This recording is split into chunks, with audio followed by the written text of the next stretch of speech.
America's Got Talent creator Simon Cowell is speaking out about how he feels about the super rich.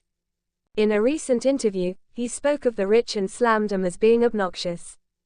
Does he himself like this lifestyle? He also shared some things about himself that many may not know. Keep reading to see what he had to say about himself, how much money he has, and why he can't do pre-parties. America's Got Talent and Britain's Got Talent creator Simon Cowell is sharing his thoughts on the super rich. He revealed he is not aiming for billionaire status. Why not? In a recent interview, Cowell said that all of the very rich people he knows are obnoxious, snobby and unhappy. Simon said he does have money and has all he needs. He doesn't need any more. However, he also claims the media that claim he is worth £500 million have it wrong. Cowell maintains he has nowhere near that amount and also that money isn't his biggest driver in life.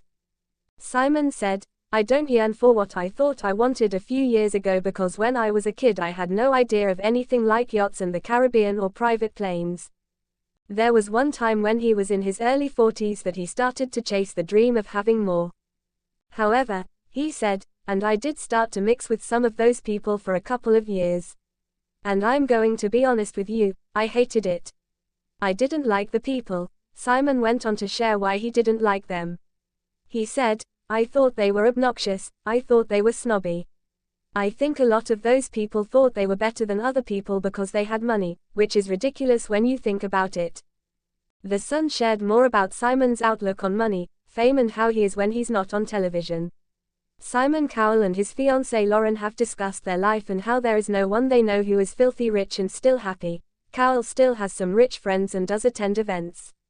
However, he admits he does not like small talk.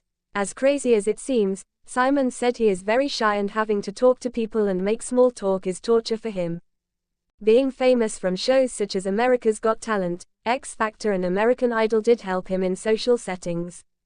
He says that when people know who he is that it helps him because they are making small talk. It pushes the conversation along. Simon admits he is comfortable in front of a camera, but talking to people he doesn't know makes him feel like he's dying inside.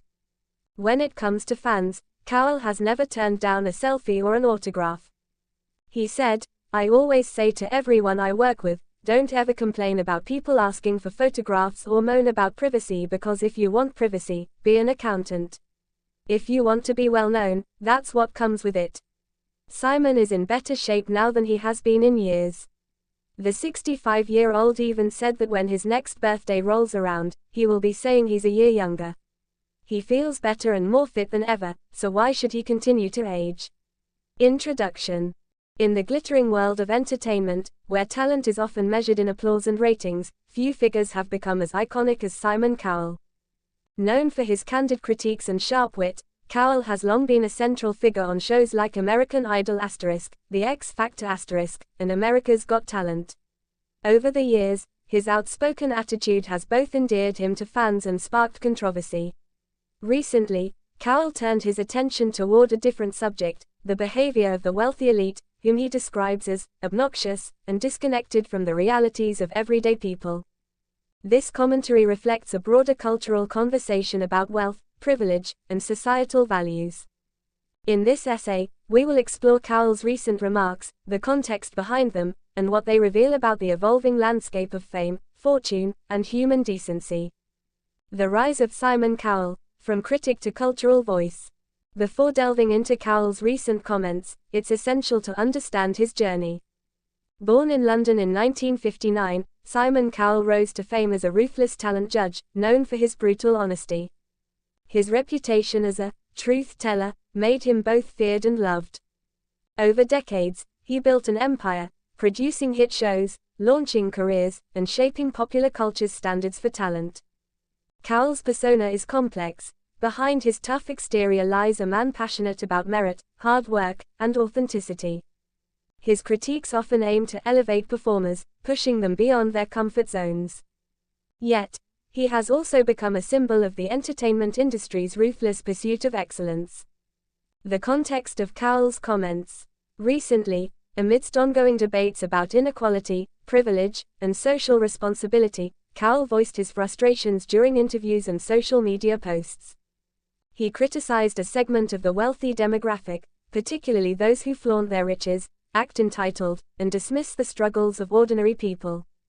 He stated, "There's a certain type of rich person who believes they're above everyone else, who thinks their money makes them better, more important.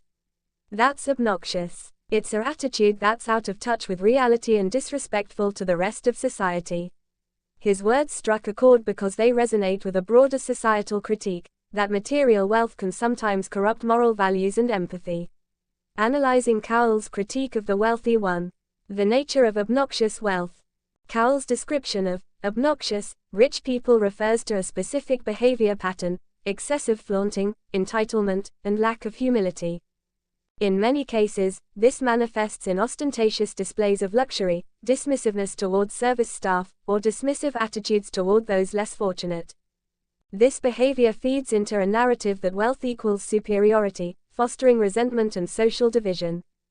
Cowell implies that such attitudes are not only morally questionable but also detrimental to societal cohesion. 2. The disconnect between wealth and humanity. A core aspect of Cowell's critique is the disconnect, that some wealthy individuals lose touch with the human experiences of hardship, struggle, and perseverance. Instead, they live in a bubble of luxury, often oblivious to the realities faced by the majority. This detachment breeds contempt and diminishes the common bonds that unite society. Cowell's stance suggests that true success should include humility and a sense of responsibility. 3. The impact of wealth on society. Cowell's comments also reflect concerns about the societal consequences of wealth disparity. When a small percentage of the population holds a disproportionate amount of resources, it can lead to social unrest, decreased social mobility, and erosion of trust. He implies that wealthy individuals have a moral obligation to act responsibly and with empathy, rather than indulge in self-glorification. The role of fame and wealth in popular culture. Cowell's platform as a television personality gives him a unique vantage point. He witnesses firsthand how wealth is portrayed and perceived in popular culture. Shows like America's Got Talent * celebrate raw talent and perseverance rather than privilege. By criticizing obnoxious, rich people, Cowell aligns himself with a cultural movement that values authenticity, humility, and human connection over superficial displays of wealth. Furthermore, his remarks serve as a reminder that fame and fortune should not distort one's sense of morality. Instead, they should be used to inspire, uplift, and contribute positively. The broader cultural conversation. Cowell's comments are part of an ongoing dialogue about inequality and social justice. Across the globe, there's increased scrutiny of the ultra-wealthy. Think of figures like Elon Musk or Jeff Bezos, and their influence on politics and society. Many believe that wealth concentration exacerbates social divides, leading to calls for higher taxes, corporate responsibility, and philanthropy. Cowell's critique echoes these sentiments, emphasizing that wealth should serve the greater good, not foster arrogance. A reflection on talent, humanity, and society. Interestingly, Cowell's focus on talent and merit extends beyond the stage to encompass moral qualities.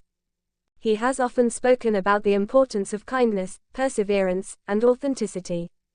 His critique of wealthy arrogance underscores a belief that true talent and character are rooted in humility and compassion. Talent shows like America's Got Talent exemplify this philosophy. Anyone, regardless of background, can shine if they possess genuine passion and perseverance. Cowell's stance suggests that these virtues are more valuable than superficial displays of wealth or status. The power of media to shape values. Media figures like Cowell wield significant influence.